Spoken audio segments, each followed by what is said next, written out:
ভগবান শ্রী রামচন্দ্রের জন্য আমি নিয়তিতে বিশ্বাস করি। কেন, কিভাবে? ভগবান শ্রী রামচন্দ্র রাজা হতে যাচ্ছিলেন, তার রাজ্যাভিষেকও হয়ে গেছিল। কিন্তু তখন রাজা দশরথ এসে রামকে বলে, রাম, তুমি রাজা হচ্ছ না, ভরত রাজা হবে আর তুমি 14 বছরের জন্য বনবাসে চলে যাবে।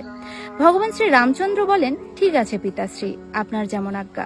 কিন্তু লক্ষণ এই কথার বিরোধিতা করে, লক্ষণ এই কথার বিদ্রোহ করে। তিনি ভগবান শ্রী রামচন্দ্রকে বলেন, দাদা, আপনি বংশের বড়, আপনার রাজা হওয়ার অধিকার রয়েছে, তাহলে আপনি কেন চুপচাপ সমস্ত কিছু মেনে নিচ্ছেন? আপনার বিরোধিতা করা উচিত, প্রজারা আপনার সঙ্গে আছে।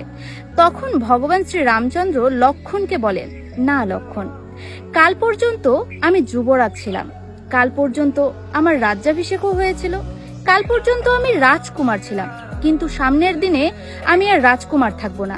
সামনের দিনে আমাকে 14 বছরের জন্য বনবাসে যেতে হবে, বনবাসী হয়ে। হয়তো নিয়তি এটা চায় না যে আমি রাজ সিংহাসনে বসে রাজকর্ম করি, হয়তো নিয়তি রাজকর্মের থেকে গুরুত্বপূর্ণ কর্ম আমার জন্য রেখেছেন, সেটা থেকে আমি মুখ ফেরাতে পারি না, তাই আমাকে বনবাসে যেতেই হবে। তো ভগবান শ্রী রামচন্দ্র আমাদেরকে এটাই শিক্ষা দেন যে কিভাবে সময়ের সাথে চলা উচিত এবং আমাদের লক্ষ্য ঠিক রাখা উচিত। জয় শ্রীরাম।